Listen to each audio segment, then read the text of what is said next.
salaamaaleykum Sénégal ak fu ngeen mën a yeewoo ci àdduna bi ñu ngi leen a nuyu dellu si woon ak yéen ci kennu askan wi tey ñu fas yéene waxtaanee benn ponk bu mu ngi bàyyeekoo ci Haut Conseil des collectivités territoriales ci seen session ordinaire bu njëkk ci at mi ñu daal di fay junju bàyyeekoo si njiit li Aminata Mbengue Ndiaye benn pexe bu jëm ci Ndakaaru ñu daal di koy gàllal ab statut particulier boo xam ne dafay uute ak la nga xamante ni moom mooy yeneen maire yi nekk ci biir Ndakaaru ci biir Sénégal am nañ si ndëkk ab sabab waaye loolu am na njort bu mu jur di njort bu jëm ci fexe nu ñu ci tege ab loxo ci lu jaarul ci wàllu démocratie ci lu jaarul ci wàllug élection ndax bu boobaa mën naa ñàkk du ñàkk ba njiitu réew mi mooy ka nga xam ne moom mooy tànn fal maire bu Ndakaaru ak fu mu mën a féete loolu nag bokk na ci loo xamante ne nii dénoncé nañu ko ñi féete ci kujje gi ci wàllanguk politique gi ñu dalal si kenn si ñi nga xam ni ñu ngi yëngu jamono ji ci maire bu Ndakaaru di Babacar Thioye Ba mi directeur de cabinet bu maire bu Ndakaaru Soham Wardini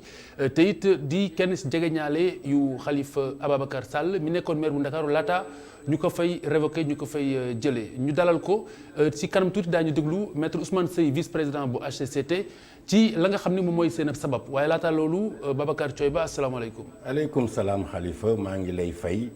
di nuyu sénégalaises ak sénégalais yi nga xam ne ñi ngi seetaan télé ITV moo xam ci biir réew mi la wala bitim réew. très bien alors Dakar dafa bari ay melo bari am ab dayo boo xamante ne nii daanaka bu ñu ko tuddee rek tudd nañu péyum réew mi dayo boobile du ñàkk ba bokk na ci li nga xamante ni xëy na moom moo sabab bi waaye déjà bi mu jibee yéen ñaaw njort la leen njëkk a jural ana lan moo ko waral. waaw jërëjëf xam nga sànq bi ngay door da nga wax ab pexe c'est-à-dire que lii ab pexe la boo xam ne dañ faa bëgg jaar comme ni nga ko waxee pour teg seen loxo ci Ndakaaru. non man j'ai pas waxuma loolu. waaw non ci say kàddu man loolu laa dégg waaye waxuma loolu de. li nga xam ne yéen yéen a njort ne pexe la. waaw mais li nga xam ne mbëbët la maanaam projet la de réforme man li ma ci jàpp mooy dafa nekk réforme boo xam ne bu dee gouvernement bi mi ngi koy waajal. dafa nekk réforme boo xam ne ci tubaab dañ naan dafa anachronique. maanaam ci kàddu wolof dañuy jàpp ne. méngoowul d'abord méngoowul ak cosaan. méngoowul ak cosaanu réew mi. méngoowul ak cosaanu Ndakaaru. may fàttali ne Ndakaaru 1887 la nekk commune. ab maire bu ñu fal di ko jiite. donc boo seetloo sax. te loolu mooy dëgg. ba Ndakaaru di nekk commune état du Sénégal amagul woon. maanaam Ndakaaru commune moo jiitu indépendance su Sénégal ba état du Sénégal bii tey ñu sos ko. donc méngoowul ak cosaanu Ndakaaru méngoowul ak cosaanu réew mi ci wàllu décentralisation. parce que depuis 1972 mooy acte 2 bi. acte 1 bi plutôt. Sénégal def na ay jéego yu am solo. ci lu jëm ci mbirum décentralisation. jéego yooyu li ko gën a firndeel mooy acte 2 bi mooy 1996. bi nga xamee ne voté nañu code des collectivités locales de manière consensuelle. teggi lépp loo xam ne dafa nekkoon ab doole bu nguur gi amoon ci gox yi. maanaam tutelle bi nga xam ne. nguur gi da ko doon def ci collectivité ci ni ñuy jëflante ni ñuy doxale loolu ñu tegg ko bàyyi leen ñu moom seen bopp moo tax ca constitution ba ñu bind ne collectivité locale yi ñoom dañuy def li ñuy wax libre administration c'est-à-dire que ñoom moom seen bopp ci ni ñuy doxalee lenn rek leen mën a arrêté mooy yoon la ñuy def nañ ko teg ci yoon donc ci wàllu décentralisation ñu def jéego yu am solo yoo xam ne tey bu ñu ñëwee du ñu ne dañuy jël Ndakaaru jox ko statut particulier dafay mel ni dañu bëgg delloo ginnaaw te ginnaaw bi ñuy delloo dina weesu sax 1960 parce que comme ni ma ko waxee léegi dafa mel ni avant 1887 la ñu yow ginnaaw bu ñu mënee njort ne ñu jiiteem réew lu ko jëmee kanam moom moo leen di tax a jóg ci bépp jéego bu ñu teg ndax du ragal coppite ragal changement mooy parce que boobu tey histoire nga fi wax ak luy cosaan ak lu doon damay yeggali waaw xam nga dama ne méngoowul ak suñu cosaan méngoowul ak cosaanu Ndakaaru méngoowul ak cosaanu réew mi ci wàllu décentralisation waaye méngoowul aussi ak ni àddina di doxee tey boo leen amee seetlu réew yu bëri bu ma limee sax ne réew yëpp ak mbootaayu réew yi la ñu jàpp mooy xolu àdduna mi ngi dox ci biir ville yi ba nga xam ne lépp loo xam ne politique publique la yi nga xam ne mooy yi gën a jege askan wi dañu jël ay dogal pour jox ko ville yi. mais wax nga àdduna bi yëpp mais eh bien lii bu xewee bu dee matale nañu ko du doon gulet ci àdduna bi également. waaw du nekk gulet am na réew yoo xamante ni seen pays réew. du nekk gulet statut particulier la waaw du nekk gulet mais boo seetee réew yooyu. xam nga ñun dañu am njiit moo xam ne bii roy du roy mukk ci lu baax ci lu bon rek lay roy.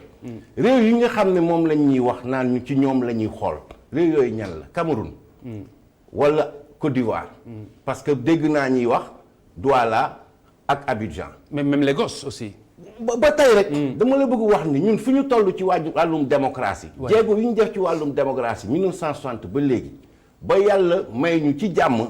ak ci mataayu réew askan wi ñu mën def 2 alternances démocratiques ak fi ñu toll ci wàllu décentralisation parce que su ma juumulee ba ñuy commencé di def décentralisation réewu Afrique yi ko dooroon bëriwuñu.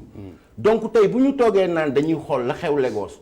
wala la xew Abidjan wala la xew Douala ne moom la ñu bëgg def ci dëkk boo xam ne 1887 ba léegi mi ngi fal meeram. loolu fan ngay sukkandiku boo jàppee ne roy bi ñu roy wala roy bi ñu nar a roy lu bon la.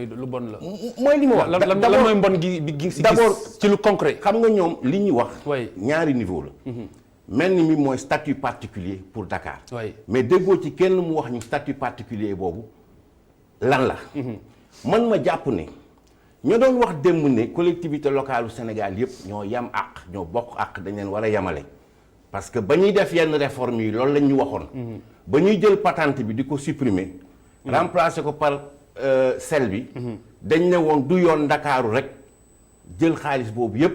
féetewoo ko dañ ko war a tasaare ci réew mi. alors mbiru xaalis bi aussi bokk na ci li nga xamante ni xëy na ci ponk yooyu la mais balaa ñuy sore nga baal ma ñu déglu vice-président bu HCCT di maître Ousmane Seye ci kaddu yu mi ngi Maram Ndiaye tataan ci iRadio. souvent dañuy constater même Dakar ki nga xam ne moom la ñuy fal maire dafay am problème ak président de la République ñaareel mooy maire yi seen budget dafa fort dañu am xaalis boo xoolee maireu Dakar am na 65 wala 70 milliards yoo xam ne moom la ñu koy woteel chaque année te amul benn programme boo xam ne dañ ko koy joxoñ na ko lii faw nga def ko donc je crois que conseil municipal dafa ñëw fii pour liggéey li nga xam ne mooy ville bi mooy dëkk bi mënuñ ko bàyyee noonu ak xaalis boobu su ko defee ñuy am yenn ambition yi au lieu kon ñu liggéeyal dëkk bi ñuy teg seen bët feneen moo tax ñu ubbi waxtaan la fi mu nekk Thiès fu mel ne Diamniadio mun nañ dama waxtaan ba nga xam ne effectivement président la bi mun na ko topp jox ko budget ba pare wan ko nag de ko sa budget bii nii nga koy doxale 60 milliards de francs CFA ci loxob koo xam ni xëy na mën a dem ba yëg dooleem war a mën a xëccoo ak nguur gi mu doon luy sooxeel gis nañ fii seen passif ak nguur gi également xam nga kàddu yi boo ko déggee boo ko bëggee tënk da ngay xam ne lii nga xam ne moo leen tax a jóg mbirum politique rek la. parce que li mu njëkk a dool amaa mi waxu budget dafa ne gis nañ fi maire bi ak nguur gi duñ ci faral di juboo may fàttali ne Khalifa Ababacar Sall nekk na maire Ndakaaru ci jamono yoo xam ne Abdoulaye Wade moo doon président de la République. te musuñu am xaar ma yàlla musuñu am problème. maire mun naa nekk biir Ndakaaru président de la République nekk Sénégal. ñu ànd liggéey réew mi loolu du problème du guleet tamit parce que Mamadou Diop nekk na fi maire. ànd ak Abdou Diouf liggéey Ndakaaru. mais ñoo àndoon. mais mun nañoo ànd te bañ a bokk ni ñuy gisee. loolu mooy démocratie ñoo bokkoon parti de. waaw ñoo bokk parti. leneen li. muy wax mbirum budget bi. dafa fàtte ni wax naa ko sànq ba may door. collectivité locale yi li ñuy wax libre administration la maanaam bu ñu yoree anam yi ñuy yoree seen bopp. anam yooyu constitution moo leen ko jox. léegi ñoom la ñu bëgg mooy nguur gi moom nañu lan la ñuy def. xam nga boo xoolee de façon objective ñu jël parparloo bi ak péete gi. waaw tege boor. bu fekkente ne ni yow yaa ngi convoqué taarix histoire. Sénégal mësul def nii on a toujours fait comme ça. bu fekkente ni également si ay jaar-jaar am na lu ñu jàng ba gis ne source de conflit la ñu jéem koo far ngir mu doon saafara buy sax. ndax gisoon loolu également mën nañ leen prêter le bénéfice du doute. non xam nga ci bëgg a defar ba ñu moytu conflit également non bu ñu xoolee rek. ak dal waaw sans parparloo. état par définition. oui état c'est le pouvoir institutionnalisé. nit ñi amuñu solo. conflit yooyu ngay wax ay conflit politique la c'est pas ay conflit entre la ville ak l'état état ak ville. conflit politique benn gis-gis la woon. mais état ak mais il était question de détournement. de deniers publics. non loolu. dinañ ci boo ci bëggee ñu xuus si. mais li nga xam ne da nga may rek may am lu ma yeggali. xam nga état. ak ville ñi texte yi tëddee. waruñoo am benn conflit. parce que ku nekk la yoon sas xam nga ko da nga ca war a liggéey. gis nañ fi 2014 naam ba ñu bëggee ñoom Ndakaaru. te waa Ndakaaru ne ñoom wóoluwuñu leen Khalifa Ababacar Sall la ñu wóolu ak ñi mu àndal joxaat ñu Ndakaaru ñu war koo yor.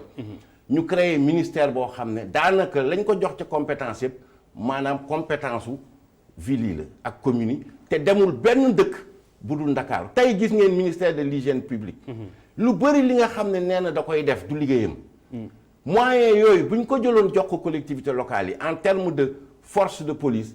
en termes de moyens logistiques liggéey boobu ñoom ñoo ko warloo dinañ ko def nañ ko war a defee.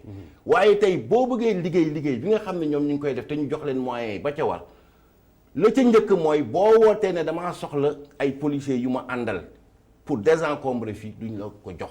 parce que bëgguñ la bàyyi nga liggéey. sànq wax naa ba may wax ne méngoowul ak jamono dama bëggoon wax ne. mais li nga wax nii ça sous-entend que au préalable am na xiiro wala am na ñàkk déggoo mais bu fekkente ne nii doon na lu nguur gi jaboote kon loolu lépp dafay dàqu. non mën naa bañ a dàqu parce que nit mën naa bokk ci nguur gi aussi am ay ambition bu dee nit ki am ambition moo tax ñu koy xeex. ba mu war a jur réforme man damay am jaaxle. je pense que maître Ousmane Seye li mu wax boo ko tënkee lenn rek lay tekki mooy mairie bu Ndakaaru dafay joxe doole ci wàllu tolluwaayu koppar. doole joo xamante ni mën naa xiir doomu aadama mu xëccoo nguur gi. daanaka si tënk loolu waxu kese la. parce qu'il a parlé de 60 milliards. parce que budget bi du budget wu maire bi. oui budget bi pour population yi la ak ay programmes yoo xam ne ñu ngi koy def. tey mi ngi naan mairie bi amul benn programme bu ñu définir.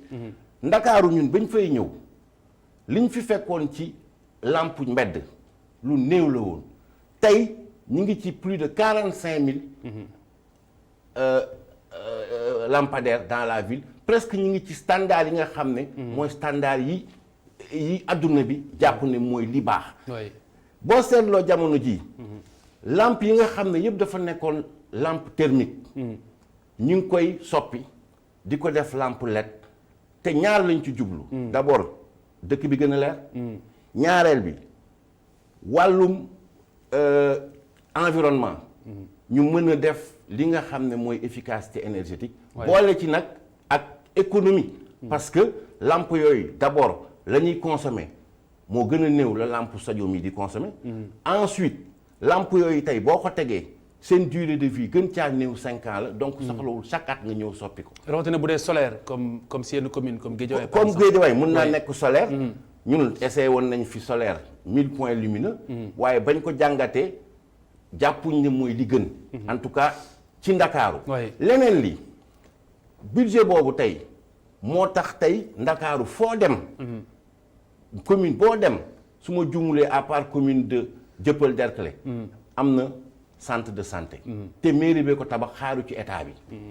loolu moo tax tey fii boo demee ci corniche bi dañ ko aménager pour ñi nga xam ne dañoo bëgg féexlu wala dañoo bëgg def sport donc budget boobu du moomeelu maire bi budget bi. conseil municipal moo koy voté. maire bee koy exécuté. te bu noppee conseil municipal bi mooy voté compte administratif. mais est-ce que déjà yéen felu leen gémmiñu sàmm laataa ngeen di xam la muy walis parce que ponk la boo xamante ne nii proposition la idée la bu ñu agité war ko discuter après. waaw mais je ne trahis pas un secret si je dis que dafa mel ni lu créer crise. non créewul ci seen biir. non créewul benn crise xam nga lu ñu jaaxal munoo wax ci samay mbir te duma ko fekkee. bu dee da nga am looy waxtaanee mu ñor ma. mu ñor waa Ndakaaru ñor conseil municipal ville de Dakar ñor maire Ndakaaru foog naa la ca gën mooy nga boole leen ci wax ji waaye munoo dem tëju. mais loolu lu ñu dig la. non xam nga munoo dem tëju. oui ci biir HCCT. xëy rek sànni ab ballon de sonde. may fàttali ne HCCT. kon ballon de sonde nga ko considéré. ballon de sonde la. mais du loo xam ne pour sonder lañu moom la ñu fas yéene mais HCCT boobu mais war ngeen ca dem pour waxtaan si ak ñoom. xam nga nit moom. fu ñu la woowu dafa wuyu. bu ñu la woowee nag te nga war a dem di nga dem. mais HCCT boobu laa bëgg. mais c'est envisagé. lan la ñu envisagé pour ñu toog waxtaanee ko foofu. mënuma cee wax parce que ba jamono ji man. en tout cas au niveau d'information bi ma toll yëguma fu ñu woowee ne ñu kaay leen ñu waxtaanee ko. mais HCCT bu dee waxtaan ak luy jëmmal luy ñoŋal décentralisation moo ko tax a jóg. tey def nañu acte 3 boo xam ne depuis août 2014. mi ngi en application. bu ñu ko jàngatee am seetlu bi ñett lay joxe. benn acte 3 dafa nekk réforme boo xam ne matul ndax réforme la boo xam ne. prévoiroon na ay textes d'application yu bëri.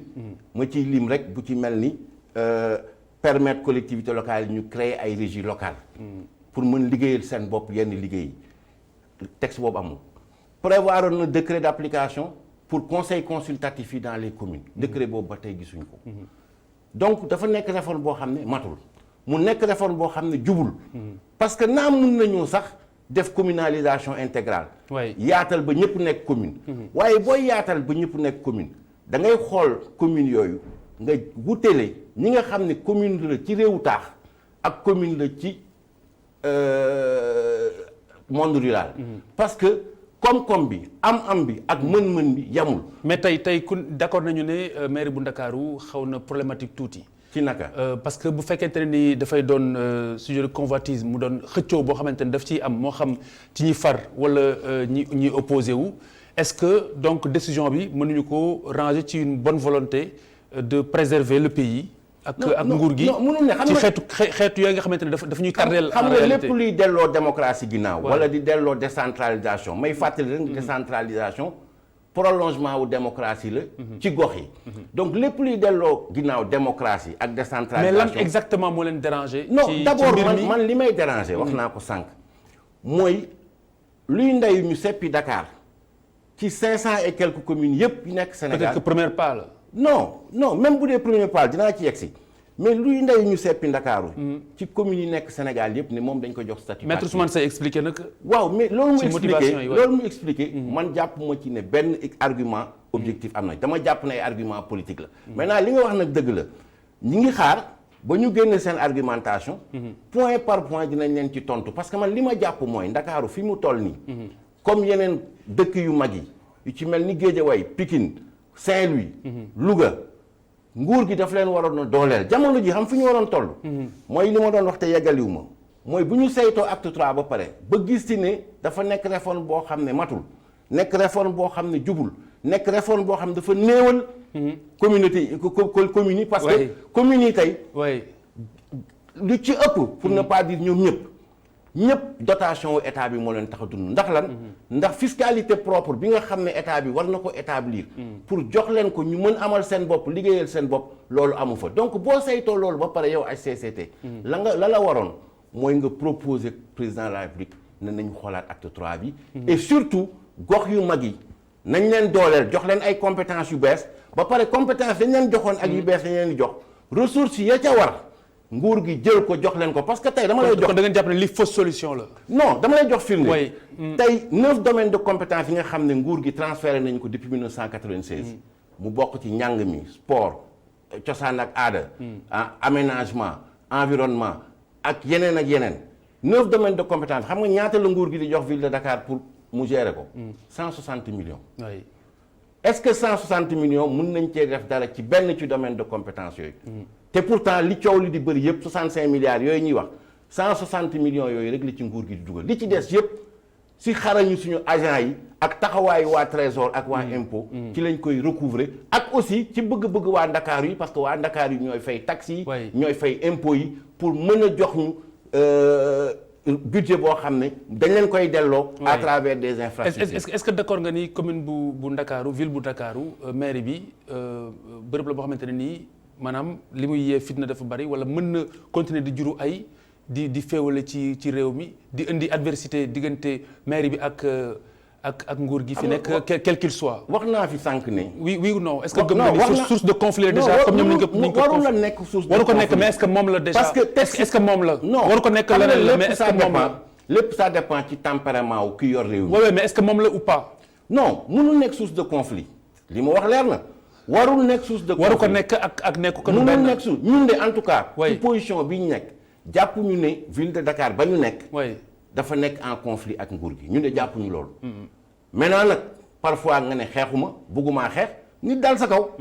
mais ñun de xeexuñoo kenn. très bien xam nga sànq def nga fi ay jugement de valeur. par Comment? rapport non mais par rapport ak ville yi nga xamante ne def nañ choix boobu nga ni lu bon la lu ñuy roy. waaw lan moo si bon tey jii bu ñu ko waroon def tigi lan moo si bon lu ñu war a moyu ak tey jii bu ñu amul choix bi nga xamante ne def ko moo fi sës lan la ñu mën a def pour au moins mu wér.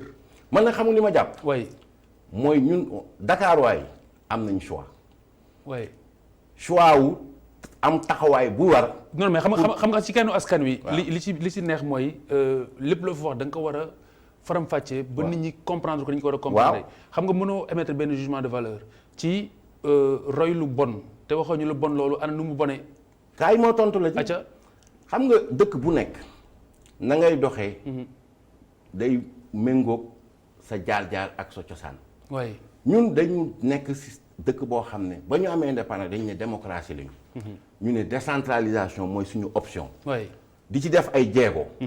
tey bu ñu te jéego bi gën ci décentralisation mooy tànn sa maire. way dem nañ sax bay waxtaanee ne léegi au lieu ñuy def liste boo xam ne ñëpp dañ ciy dugg après suba ku nekk maire léegi dañu bëgg population yi bu ñuy fal ñu xam ne kii lañu fal maire. xam nga yooyu ay jéego yu am solo la. absolument ñu bëgg ñu delloo nañu léegi non seulement da ngeen di am statut particulier te boo déggee la ñu wax. statut particulier boobu la muy mujjee mooy nguur gi moo ñuy jox gët yi ñuy xoolee. gët yi ñuy xoolee mooy li ci bon parce que tey boo demee Douala délégué général du gouvernement la ñu am. délégué général du gouvernement maanaam gouvernement yi moo ko fa teg. teg ay politique am ne ko nii ngay doxalee balaa moo def dara day laaj. loolu amoon na. way amoon na bu njëkk boo xam ne tey même boo doon recruter. maire bi bu bëggee recruter day jël dossier bi yóbbu ministère chargé de la décentralisation kooku moo doon signé. bu njëkk la mais ñun dañ koo weesu. lii ñu bëggal daf ñuy delloo ginnaaw mais encore une fois li ci gën a garaaw waxuma la sax institution bi wala ville bi ci boppam bi ñuy delloo ginnaaw mais laal bi nga xam ne ñu ngi koy laal démocratie bi. xañ bi nga xam ne ñu ngi koy xañ population yi.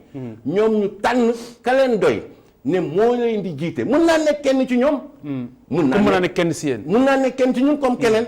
waaye li ci am solo mooy ñu bàyyi population yi ci seen xel mu dal ci seen mat. jàppoon ne on a toujours fait comme ça boo ñuy tardé yenn saa yi. non déedéet parce que bu jamono doxee xam sax da nga bind histoire. waaw mais bu jamono doxee ba histoire wane ne lii kat lu jur coow la lu yee fitna la dañu xool lu ñu si indee. saafara xam loolu boo ko waxee si noppi askan wi. dinañ ne kon kat xëy na. mais Khalifa war nañ mën a xam fan lañ jëm. déedéet Khalifa histoire. way histoire bii ngay wax. parce que am na loo seppi. non histoire bii ngay wax. waaw ci maanaam fitna.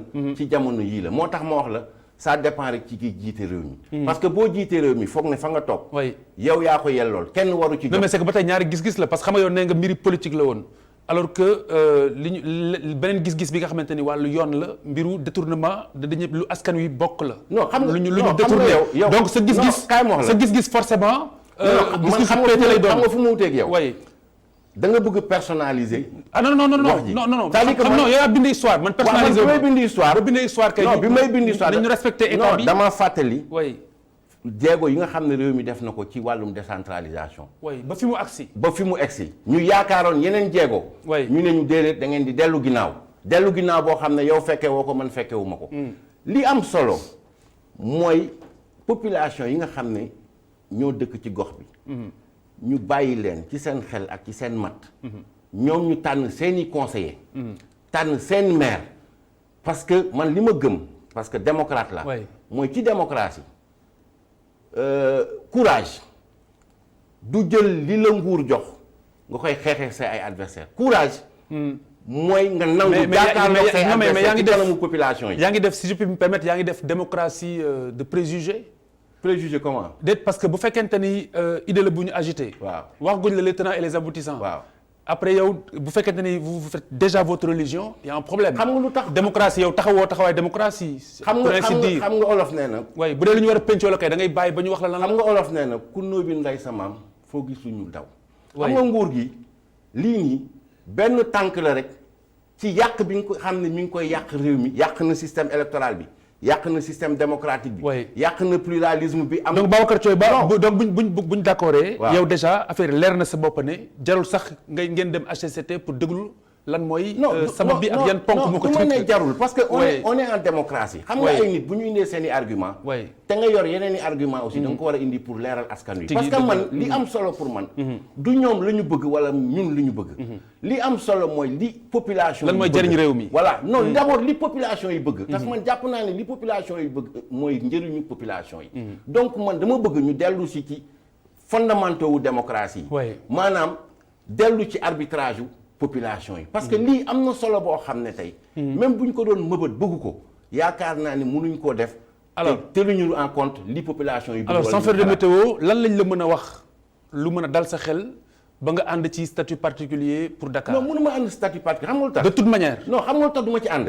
de toute manière. non xam nga lu tax du ma ci ànd. waaw kon kay jarul ngay dem sa penco man oui. damaa juddoo Dakar defee lépp Dakar waaye damaa cosaanoo Nioro. man mënumaa nangu la moo tax ñuy seppi Ndakaaru pour ne moom la ñuy jëmmal statut particulier bàyyi Nioro. wala bàyyi Louga wala bàyyi Fatick. xam nga ka de.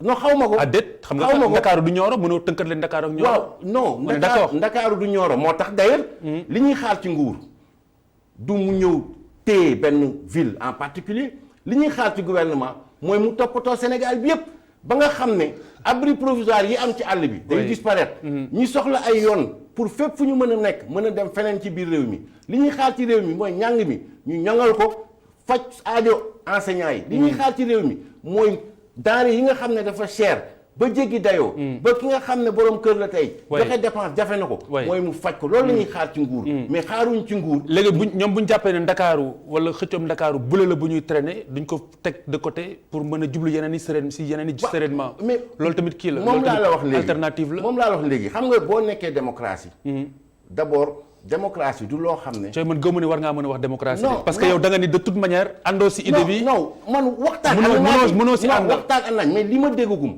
amul dara lu ma mun convaincre te yaakaaruma ne dinaa dégg argument ma convaincre mais xam nga lan mooy démocratie dama bëgg ñu dellu ci démocratie démocratie mooy nga nangul askan wi li mu bëgg donc nangul askan wi li mu bëgg mooy déglu askan wi munoo toog fi nga toog parce que yow am nga problème rek problème boobu jéem munoo ko régler may fàttali non préciser que du ab décision bu ñu jël wala bu ñu mbëbët waaye idée la bu ñu agité xam nga yéen journalistes war si waxtaan yéen journalistes yi peut-être tey ngeen ko yëg mais ñun at wala lu ko weesu xam nañu li ñuy nas xam nañ ko te ma wax la li ñuy nas fan la jëm il faut le mettre mais Babacar ça n'engage que vous parce que bien sûr ça ni ma fi wax yëpp ça n'engage que moi parce que Aminata Mbengue Ndiaye par exemple mi agité idée bi barka démb la fi ñëw ci HCCT ma ne li may wax donc li ngay wax nii tuuma sax lay gën a méngóol parce que dafa mel ni dañ ko instrumentaliser. tuumaalu ma kenn tudduma kenn. waaw déet bu fekkente ni ndaw si soog a ñëw barka démb. non nga ni eh bien yëgoon nañ ko y a des années. ba ne kon dañ koy instrumentaliser kon moom marionnette la en réalité. loolu nga kenn tudduma kenn. kon wax ji la may wax. way mooy lii lu ñu nas la te bokkul. te de toute manière jarul ñu koy waxtaane parce que àndu leen si. non damay ma sax ma yeggale. way xam nga tey statut particulier Dakar lañ wax. am na sax ñenn ñoo xam ne ñu ngi naan. oui les villes capitales régionales. comme Thiès. waaw xalaat ak yeneen xam nga loolu li ñu ci jublu. oui xam nga boo fàttaliku man dama bëgg taarix boo fàttaliku 2009 opposition bi dafa jëloon gox yu mag yépp ci biir Sénégal. oui loolu bokk na ci li waajal. oui alternance bi am 2012. mu mel ne ki nga xam ne moo nekk ci bopp réew mi tey. comme xelam ci troisième mandat bi génnu ci. mu mel ni dafay ragal. bu élection amee population yi fal opposition bi ñooñu am doole yoo xam ne mun nañu waajal alternance bi nga xam ne inévitablement day am 2024. très bien kon yaa ngi xotti orma HCCT instrument la pour nguurug Sénégal pour ñu fexe nu ñu tegal non HCCT kay dañ ko fi teg pour mu xalaatal nguur gi waaye man dama yaakaar ne war nañu mun xalaat ci waxtu bi dab nañu mais yow jaru ngay dem sa waxtaan parce que déjà démarche démocratique bi sax man maa ngi siy merci en tout cas merci Babacar Thioye Ba directeur de cabinet bu adjoint bu maire bu Ndakaaru Soham Wardini di jegeñaale Khalifa Ababacar Sall. ak Khalifa kenn dégg ko ba tey. Khalifa mi ngi ci liggéey. lu muy waaj. mi ngi ci liggéey. kañ lañ ko war a mën a dégg. incha allah yàggatul mi ngi ci liggéey xam nga dégg bi wax ci rajo bi du lu ëpp importance. li am solo mooy waxtaan ak askan wi. comment il va. il va très bien alhamdulilah. merci beaucoup merci Babacar Thioye jërë ngeen jëf mbokk yi ci ITV beneen kennu askan wi ëllëg bu sooyee suñu borom. Bonne soirée sur ITV, au revoir.